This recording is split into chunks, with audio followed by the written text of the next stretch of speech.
I pulled into Pinewood Heights at 6 in the morning with 300 pounds of groceries in the back of my white delivery van, and found a woman in a neon pink tracksuit standing in the middle of the road with her arms crossed, like she was trying to physically stop a freight train.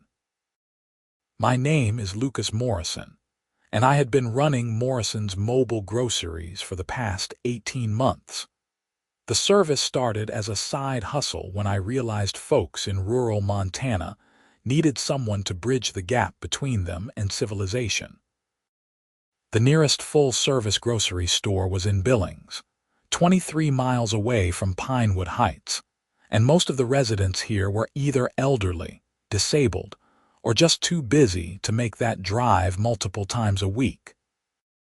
I charged a reasonable delivery fee, kept my prices fair, and built up a client base of about 40 households who relied on me for everything from milk and eggs to prescription pickups from the pharmacy. The woman blocking my path was named Brenda Patterson, and I knew exactly who she was even though we had never formally met. Everyone in Pinewood Heights knew Brenda.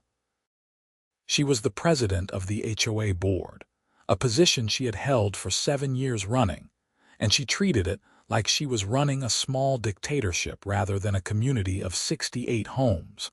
I rolled down my window.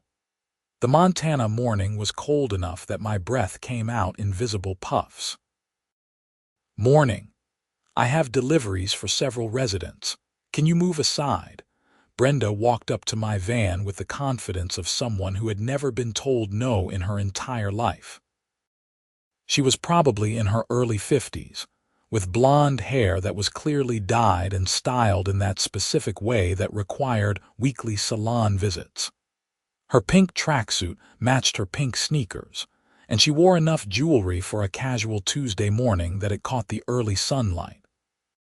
"You cannot bring this commercial vehicle into our community," she said, not even bothering with pleasantries. Her voice had that particular pitch that made every sentence sound like an accusation.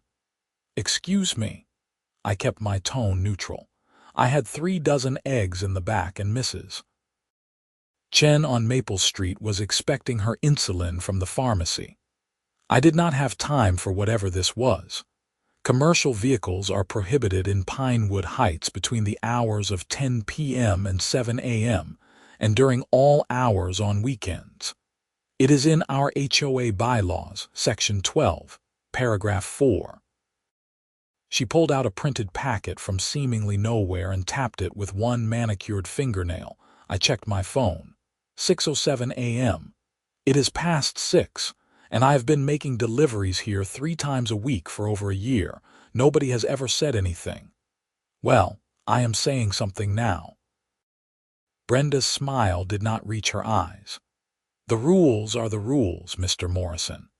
I have received complaints from residents about the noise, the unsightly appearance of your vehicle, and the general commercial traffic you are bringing into our peaceful community." This was nonsense, and we both knew it. My van was quiet, well-maintained, and I drove slowly through the neighborhood. The commercial traffic she mentioned was literally just me, 3 times a week, delivering food and necessities to people who needed them. "I have deliveries for 12 households today," I said, keeping my voice level.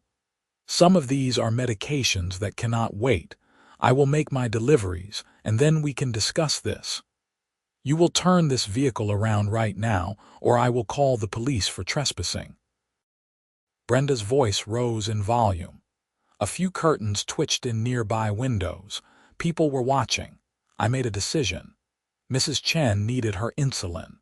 Mr. and Mrs. Rodriguez on Oak Street needed baby formula for their 6-month-old. Elderly Mr. Thompson needed his heart medication.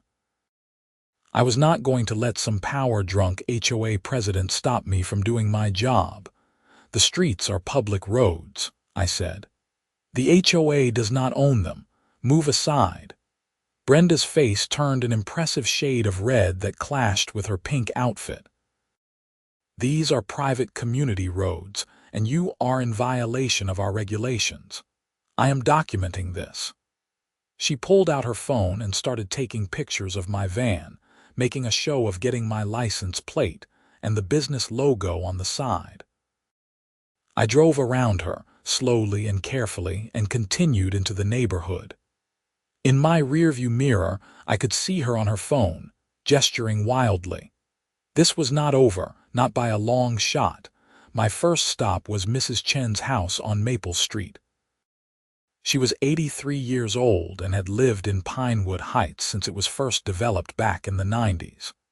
She answered the door with a warm smile, completely unaware of the drama that had just unfolded at the entrance to her community. "Lucas, you are a lifesaver," she said as I helped carry her groceries inside. Her kitchen was spotless, decorated with photos of grandchildren and great-grandchildren. I have been rationing my insulin because I did not want to bother my daughter to drive all the way out here from Billings on a Tuesday. "It is no bother, Mrs. Chen. That is what I am here for." I set her pharmacy bag on the counter carefully. "I got everything on your list, plus those ginger candies you like were on sale, so I grabbed you a couple extra bags." She insisted on making me take a container of homemade dumplings, which I accepted gratefully. As I was leaving, she mentioned something that made my stomach drop. "Oh, Lucas, I meant to tell you. That awful Brenda Patterson came by yesterday asking questions about your service. How often you come, what you charge, whether you make noise or cause problems.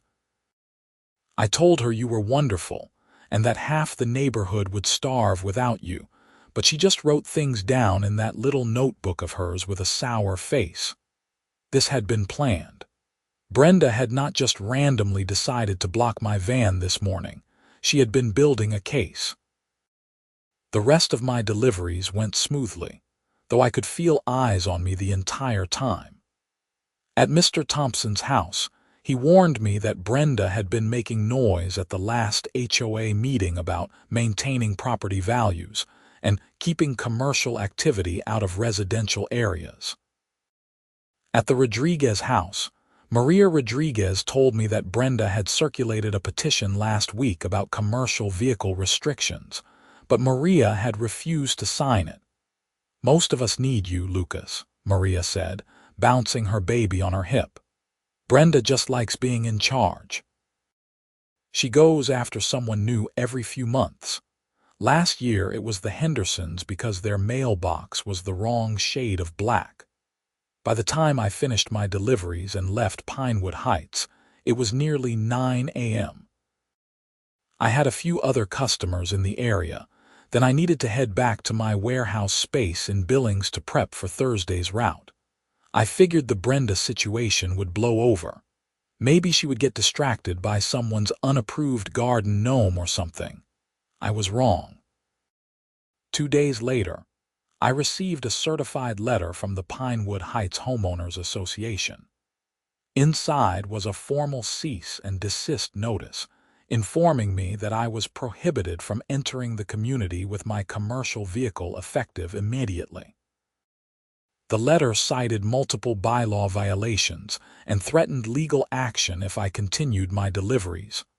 I read the letter 3 times, feeling anger build in my chest. They could not do this. Could they? I called my friend Derek, who was a lawyer in Billings. He mostly did contract work for small businesses, but he understood HOA law well enough to give me some initial guidance. "They probably can restrict commercial vehicles," Derek said after I read him the relevant bylaw section. HOAs have pretty broad authority over community rules, as long as those rules are applied consistently and do not violate any state or federal laws. "But I am providing an essential service," I argued. "The nearest grocery store is over 20 miles away. Some of these people cannot drive that distance." "That might not matter legally," Derek said, though he sounded sympathetic. "However, there are a few angles we could pursue. First, are these private roads or public roads? If they are public, the HOA cannot restrict access. Second, Are they applying this rule consistently, or just targeting you? Third, we could argue that blocking essential services like grocery and medication delivery is unreasonable and possibly discriminatory against elderly and disabled residents. What do I do right now? I have deliveries scheduled for tomorrow. You have your delivery schedule documented, customer orders, proof that you are delivering medications and necessary supplies. Yes, everything. I keep detailed records. Good, make your deliveries tomorrow. If they call the police, stay calm and professional. The cops are not going to arrest you for delivering groceries. Document everything. Take photos, keep copies of all communication from the HOA. We will build a case if we need to. The next morning, I approached Pinewood Heights with my van full of groceries and a knot of anxiety in my stomach. Brenda was not physically blocking the road this time, but there was a new sign posted at the entrance. No commercial vehicles. Violators will be towed. I drove past it and headed to my first delivery. I was at the Thompson house, helping Mr. Thompson carry in his groceries, when a county sheriff's cruiser pulled up to the curb. Deputy Sarah Williams got out of the car, and I recognized her immediately. She was a regular customer of mine who lived in a different area. She looked about as happy to be here as I felt. "Lucas," she said with a sigh, "I got a call about a commercial vehicle trespassing. Sarah, you know what I do. I am delivering groceries to people who need them." "I know." She glanced at Mr. Thompson, who was standing in his doorway looking worried. "Sir, is this man causing problems?" "Problems? Lucas is the only reason I can stay in my home," Mr. Thompson said, his voice shaking with either anger or anxiety. "I am 87 years old. I cannot drive to Billings anymore. My son lives in Seattle. Without Lucas, I would have to move to assisted living." Sarah turned back to me. "Is this a public road or HOA private road? I honestly do not know." She walked back to her cruiser and spent a few minutes on her computer. When she returned, she looked satisfied. These roads were dedicated to the county in 1996 as part of the development agreement. They are public roads maintained by the county. The HOA cannot restrict access to public roads. Relief flooded through me. So I can continue deliveries. Legally, yes. But I would recommend you document this situation carefully. HOA disputes can get messy. She raised her voice slightly, clearly aware that Brenda was probably watching from somewhere. "The sheriff's department will not be responding to further trespassing calls regarding vehicles on public roads conducting lawful business." Sarah left, and I finished my deliveries. But I knew this was far from over. That evening, I received emails from 6 of my Pinewood Heights customers. Brenda had personally visited each of them and informed them that if they continued using my delivery service, they would be fined for facilitating commercial traffic violations. The fine was $250 per incident. This was insane. She was going after my customers now. I called Derek again. "She cannot fine residents for having groceries delivered," he said, but he sounded less certain than before. However, HOAs do have the right to fine residents for bylaw violations, and if the bylaws say no commercial vehicles, she might argue that residents who invite those vehicles are in violation. Even though the roads are public, but the properties are part of the HOA. It is a gray area. She is probably hoping people will not fight it because the hassle is not worth it. He was right. Mrs. Chen called me that night, almost in tears. "Lucas, I am so sorry. I cannot afford a $250 fine. I am on a fixed income. Brenda came by and made it very clear that if your van shows up at my house again, I will be penalized. Mrs. Chen, you do not need to apologize. This is not your fault." I felt helpless and furious. Let me figure something out. By the end of the week, I had lost 8 of my 12 Pinewood Heights customers. The only ones who held out were the Rodriguez family, Mr. Thompson, a couple named Janet and Steve Kowalski, and a single mother named Rachel Pierce, who told Brenda exactly where she could put her fines. I needed a strategy. Derek suggested I attend the next HOA meeting and address the board directly. It was a long shot, but maybe if I could make the case to the other board members that I was providing a valuable service, they would overrule Brenda. The HOA meeting was held on a Wednesday evening in the Pinewood Heights Community Center, a small building near the neighborhood's entrance. I arrived 15 minutes early and sat in the back row of folding chairs. About 20 residents trickled in over the next few minutes. Mrs. Chen came in and gave me an apologetic wave before sitting near the front. The Rodriguez family was there, along with Mr. Thompson and the Kowalskis.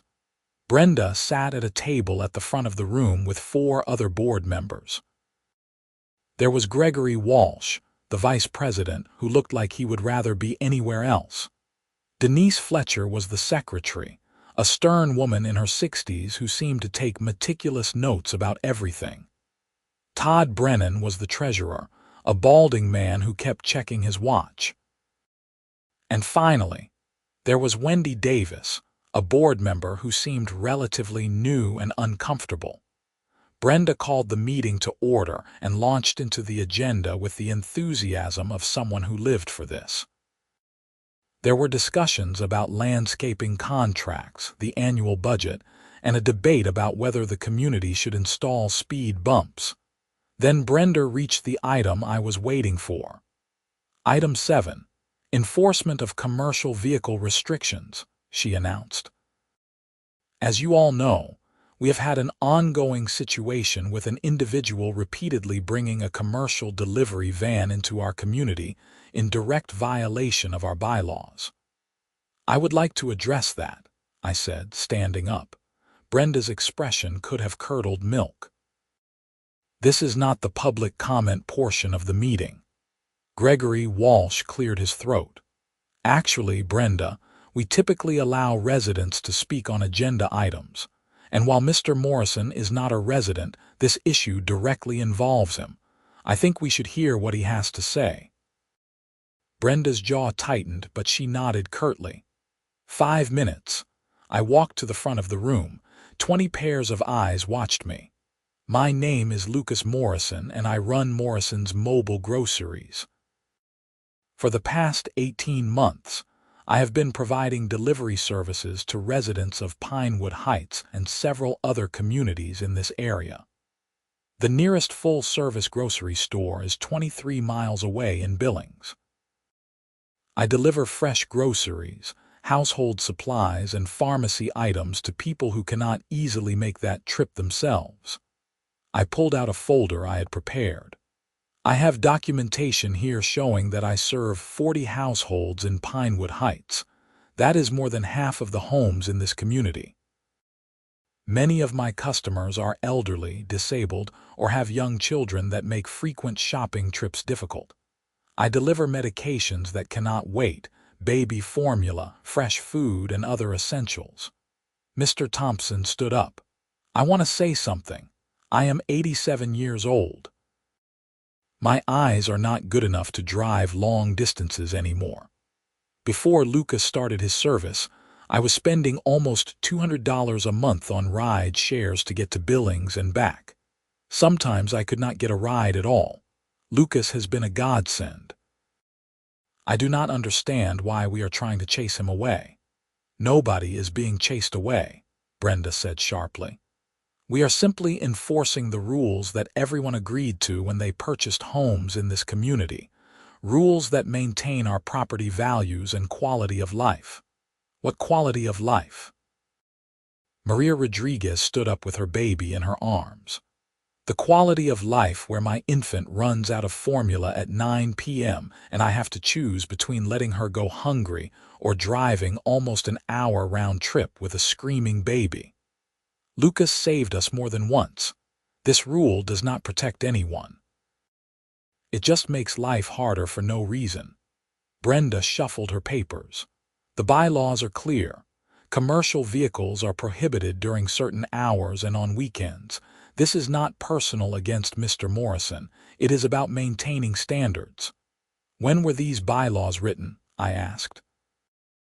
Denise Fletcher checked her notes. The original bylaws were established in 1994 when the community was founded. They were last amended in 2011. So these rules were written more than 30 years ago, before grocery delivery services like mine existed. The intent was probably to keep out construction trucks and commercial traffic that would disturb residents. I am not that. I am providing a service that helps residents. Wendy Davis, the newer board member, spoke up for the first time. I think that is a fair point. The bylaws were not written with this situation in mind. Maybe we should consider an exception or an amendment for delivery services. The bylaws exist for a reason, Brenda said, her voice rising. If we start making exceptions, where does it end? Next, people will want to run businesses out of their garages, or we will have food trucks parking on our streets. We have to maintain standards. This is not a slippery slope, Gregory Walsh said. He looked tired, like he had been through this kind of argument with Brenda before.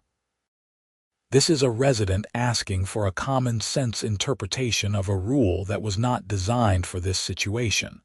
We should put it to a vote. We are not voting on anything tonight, Brenda snapped. This requires proper procedure. We need to review the bylaws, possibly consult with our attorney, and then we can discuss it at next month's meeting. Next month? Rachel Pierce stood up. Some of us need this service now. You are willing to fine us $250 for getting groceries delivered, but we have to wait a month for you to maybe consider changing a rule that does not even make sense. The room erupted in overlapping conversations. Several residents were arguing in favor of my service. A few others seemed concerned about maintaining standards, though they could not articulate what standards were actually being threatened. Brenda tried to call for order, banging a gavel that seemed overly dramatic for an HOA meeting. Eventually, the meeting moved on to other business, but nothing was resolved. I left that evening feeling frustrated and uncertain. Derek had been right that this was a gray area legally, and Brenda seemed determined to drag this out as long as possible. Over the next 2 weeks, the situation escalated in ways I had not anticipated. Brenda began documenting every time my van entered Pinewood Heights, complete with photos, timestamps, and notes about which houses I visited. She sent formal violation notices to every resident who used my service, demanding $250 for each delivery. Mr. Thompson paid the fine under protest. Mrs. Chen stopped using my service altogether, which broke my heart because I knew she needed it. The Kowalskis fought back, refusing to pay and demanding a hearing with the board. Rachel Pierce did the same. Then Brenda played her trump card. She filed for an injunction in county court, asking a judge to formally prohibit me from entering Pinewood Heights. The legal paperwork was delivered to my warehouse on a Friday afternoon by a process server, and I immediately called Derek. "She is serious about this," Derek said after I read him the filing. "She is alleging that your continued presence in the community constitutes harassment and a pattern of intentional bylaw violations." Harassment? I am delivering food. I know. But from a legal standpoint, if the HOA has formally notified you that you are violating their rules, and you continue to do so, they can argue you are being deliberately defiant. It is a stretch, but a judge might grant a temporary injunction just to maintain the status quo while the case is heard. What do? We fight it. I will file a response. We will argue that the roads are public, that you are providing essential services, and that the HOA's actions are unreasonable and harmful to residents. But Lucas, you need to be prepared. This could get expensive. Court costs, legal fees. And there is no guarantee we will win. I thought about Mrs. Chen rationing her insulin, about Maria Rodriguez driving late at night with a crying baby because she ran out of formula, about Mr. Thompson having to choose between independence and giving up his home. File the response, I said. We are not backing down. The court hearing was scheduled for 3 weeks later. In the meantime, I continued making deliveries to the 4 households who were still fighting Brenda's fines. Every time I entered Pinewood Heights, I felt like I was entering enemy territory. Brenda was always somewhere nearby, documenting my presence with her phone camera like she was conducting surveillance on a dangerous criminal. Derek filed our response, and it made several key arguments. First, the roads in Pinewood Heights were public and maintained by the county, so the HOA could not restrict access. Second, my delivery service was not the type of commercial traffic the bylaws were designed to prohibit. Third, the HOA's actions were unreasonably harming residents who relied on my service, particularly elderly and disabled individuals. Fourth, Brenda was not enforcing the bylaws consistently. She was specifically targeting me while ignoring other commercial vehicles like mail trucks, package delivery services, and service vehicles that regularly entered the community. That last point turned out to be crucial. Derek had me document every commercial vehicle I saw in Pinewood Heights over a 2-week period. FedEx trucks, UPS trucks, USPS mail delivery, Amazon vans, pest control services, lawn care companies, and even a food delivery driver dropping off restaurant orders. None of these vehicles were being cited or fined. When I pointed this out to Derek, he smiled. That is called selective enforcement. If the HOA is applying the rules to you, but not to other commercial vehicles, that suggests their real motive is not enforcing the bylaws but specifically targeting you. The day of the court hearing arrived. It was a cold morning in late October, and the county courthouse in Billings was busy with various cases. Derek and I arrived early and went over our arguments one more time. Brenda showed up with an attorney, a slick-looking man in an expensive suit named Richard Harding who specialized in HOA law. The hearing was in front of Judge Margaret Stanton, a no-nonsense woman in her 60s who had a reputation for cutting through nonsense and getting to the heart of matters quickly. Harding presented the HOA's case first. He argued that Pinewood Heights had clear bylaws prohibiting commercial vehicles, that these bylaws were established to maintain property values and quality of life, and that I had been repeatedly notified of the violations, but continued to defy the HOA's authority. He presented Brenda's extensive documentation of my van in the community, along with copies of the cease and desist letter and the violation notices sent to residents. Your Honor, Harding said in a smooth voice, this is not about preventing Mr. Morrison from running his business. He is free to operate anywhere he chooses, but the residents of Pinewood Heights have a right to enforce their community rules. If Mr. Morrison wants to serve customers in the community, he can deliver to the entrance and residents can meet him there, or customers can come to him. There are alternatives that do not require violating the community's bylaws. Judge Stanton turned to Derek. Counsel, your response. Derek stood and approached the bench. Your Honor, this case is fundamentally about whether an HOA can use outdated bylaws to cut off essential services to vulnerable residents. The roads in Pinewood Heights are public roads, dedicated to and maintained by the county. The county sheriff has already confirmed that my client has a legal right to use these roads for lawful business. He presented documentation showing the roads were public.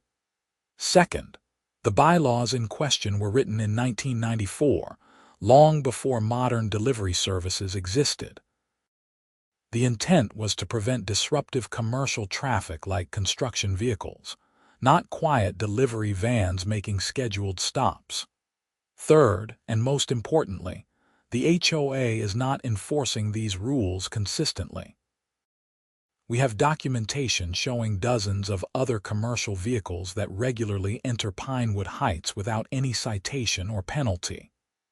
Derek presented our photos and logs of other delivery vehicles. FedEx, UPS, Amazon, food delivery, service vehicles. None of these are being targeted. The HOA is selectively enforcing this rule against my client specifically. Finally, the impact of this selective enforcement is harmful to residents. Mr. Morrison serves more than 40 households in Pinewood Heights. Many of these customers are elderly, disabled, or otherwise unable to easily travel 23 miles to the nearest grocery store. He delivers not just food, but medications and essential supplies. The HOA president has threatened residents with fines simply for receiving these deliveries. Judge Stanton looked at Brenda. "Mrs. Patterson, are you fining residents for receiving FedEx deliveries?" Brenda stood up, looking flustered. "That is different, Your Honor. Package delivery is occasional. Mr. Morrison's van is in our community multiple times per week."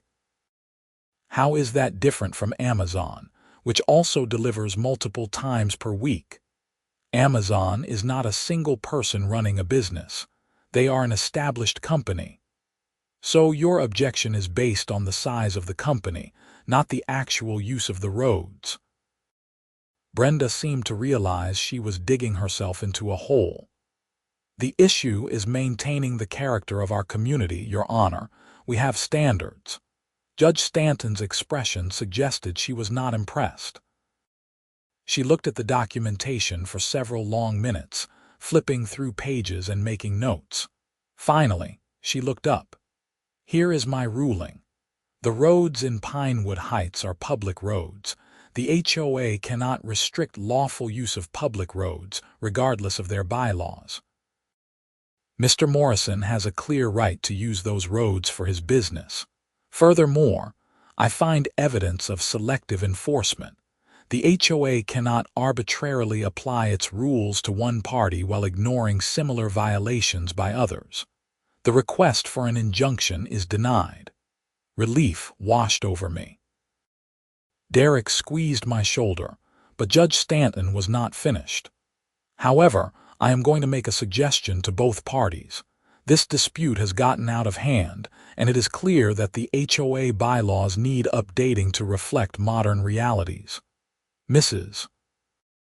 Patterson, I strongly encourage your board to work with Mr. Morrison to establish reasonable guidelines that allow him to continue serving residents while addressing any legitimate concerns about commercial traffic. Mr. Morrison, I encourage you to work cooperatively with the HOA to find a solution that works for everyone. It was not everything I wanted, but it was a win." Brenda looked like she had bitten into a lemon.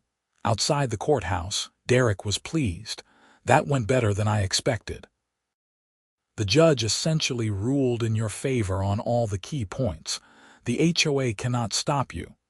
"But they can still make my life difficult," I said. "Brenda is not going to let this go." I was right. Over the next few days, Brenda shifted tactics. If she could not ban my van, she would make delivering in Pinewood Heights as inconvenient as possible. She installed speed bumps on every street without warning. She implemented new parking restrictions that made it harder to pull over for deliveries. She sent letters to residents warning them about unvetted service providers and suggesting that using my service might violate homeowner insurance policies. Most of my customers saw through this and stuck with me, but a few dropped off out of sheer exhaustion from the fight. Mrs. Chen was one of them, and that hurt the most. She called me crying, explaining that Brenda had been harassing her, stopping by her house multiple times a week to discuss community matters, and making her feel unwelcome in her own home. "I am sorry, Lucas," Mrs. Chen said. "I know you fought hard for this, but I am too old for this kind of stress. My daughter is going to take me shopping once a week from now on." I understood, but it made me angry. Brenda was winning through attrition, making people's lives so miserable that they gave up rather than continuing to fight. Then something happened that changed everything. It was a Tuesday morning in early November. I was making my usual rounds in Pinewood Heights, delivering to Rachel Pierce first because she had requested an early drop-off before she left for work. As I pulled up to her house, I noticed something odd. Her front door was slightly open, and I could hear her baby crying inside. Rachel was always meticulous about security. She would never leave her door open. I parked and approached cautiously. "Rachel," I called out. No response, just the continued crying of her 10-month-old daughter. I pushed the door open wider and stepped inside. "Rachel, it is Lucas. Are you okay?" I found her in the living room. She was sitting on the floor, conscious but dazed, with blood running down the side of her face from a gash on her forehead. The baby was in her playpen, crying but unharmed. "Lucas."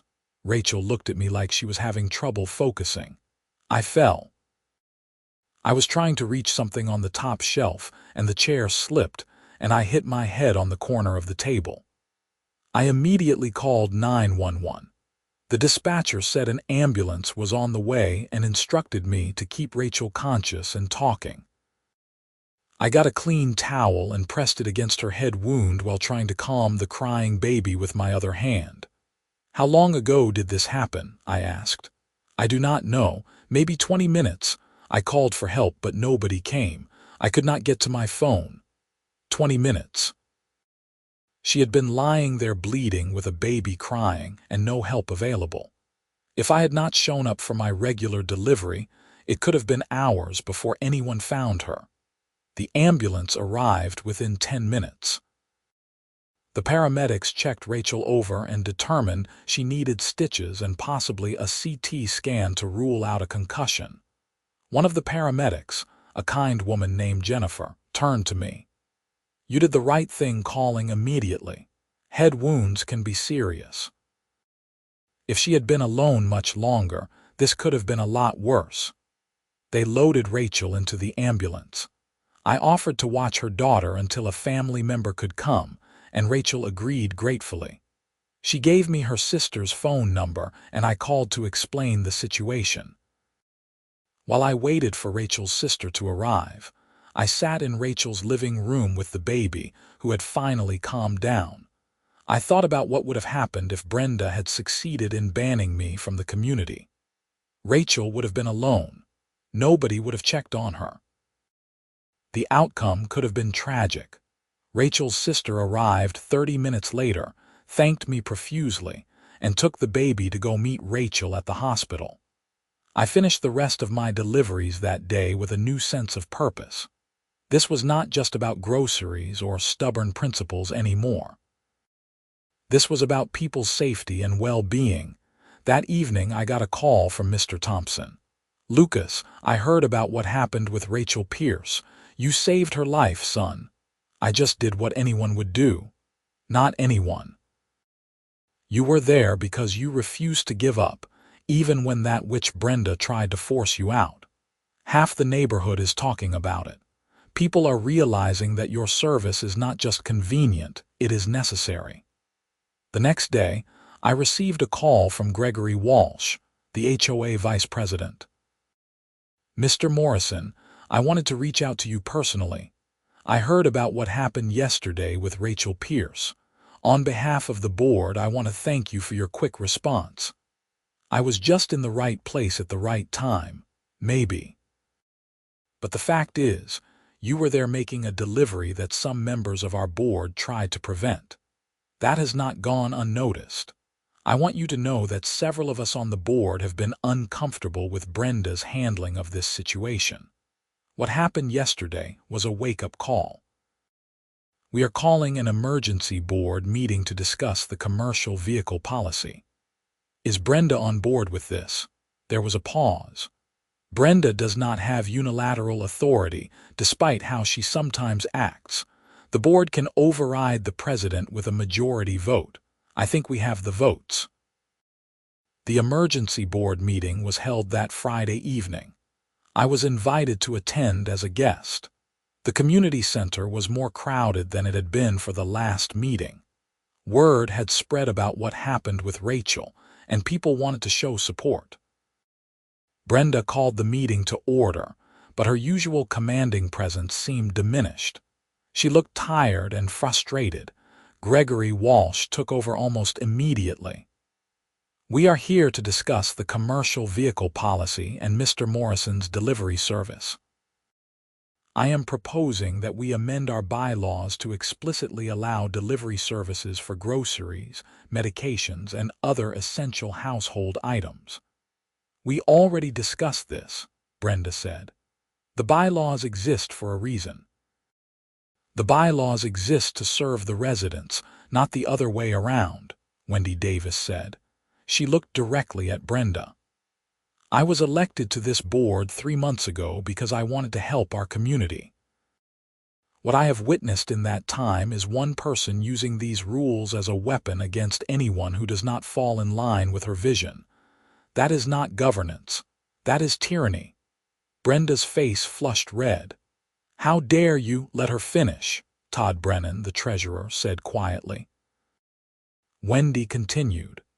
Lucas Morrison provides a valuable service that more than half our community uses. He has been professional, respectful, and responsible. He followed the legal process when challenged.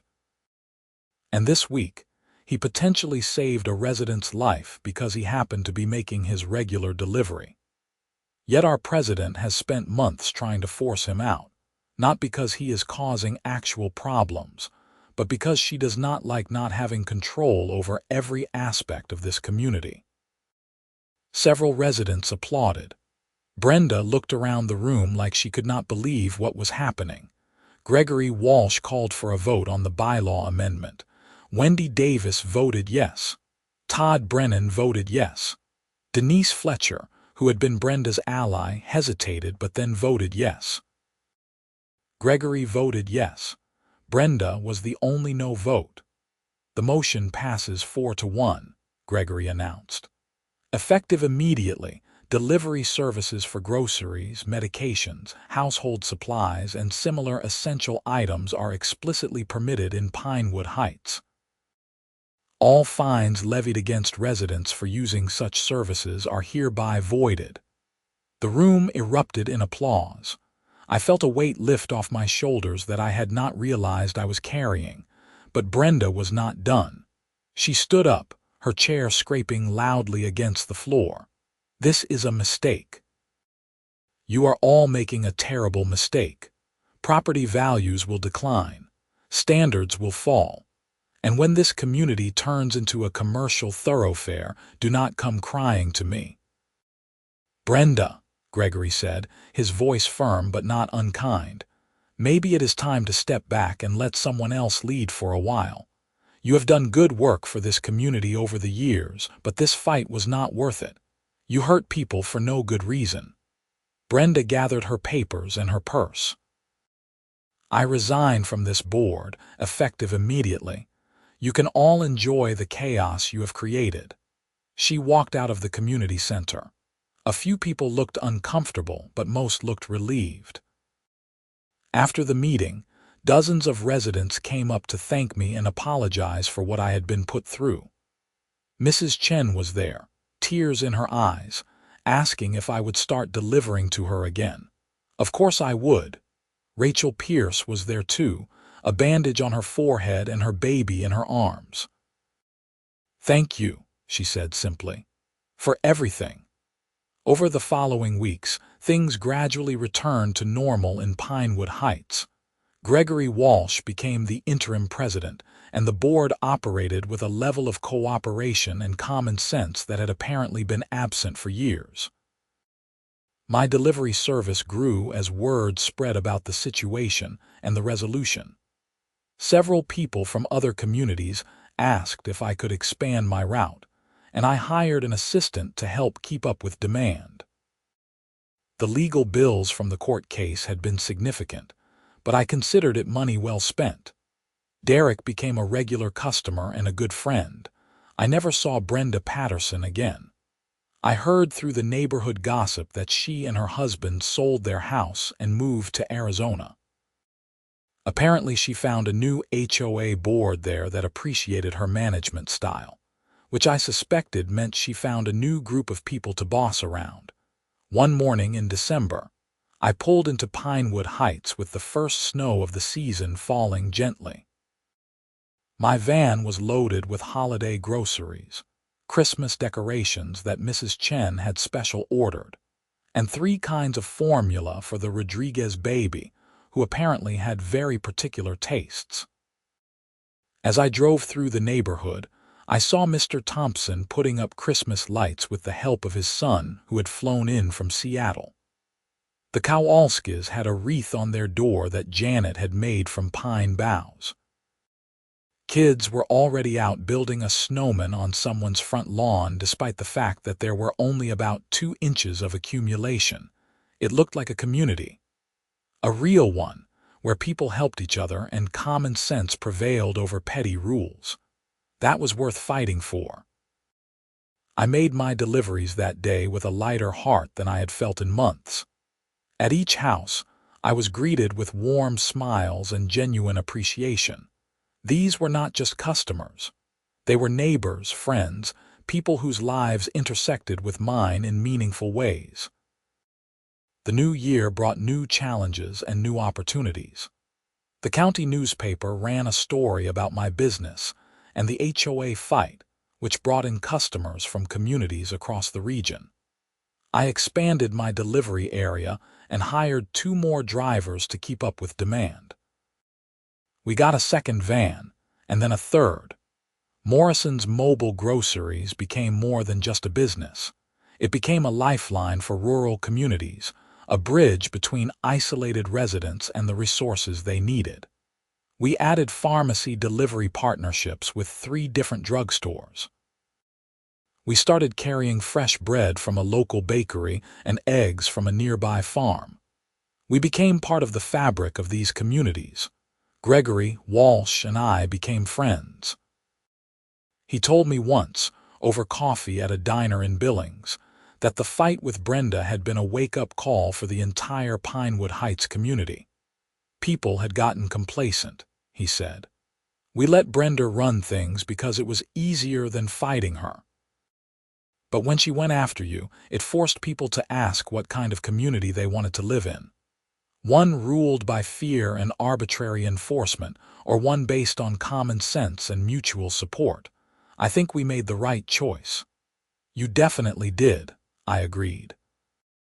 On a cold February morning, exactly 2 years after the day Brenda first blocked my van at the entrance to Pinewood Heights, I drove into the community with my deliveries. There was a new sign at the entrance, professionally made and cheerful. Welcome to Pinewood Heights.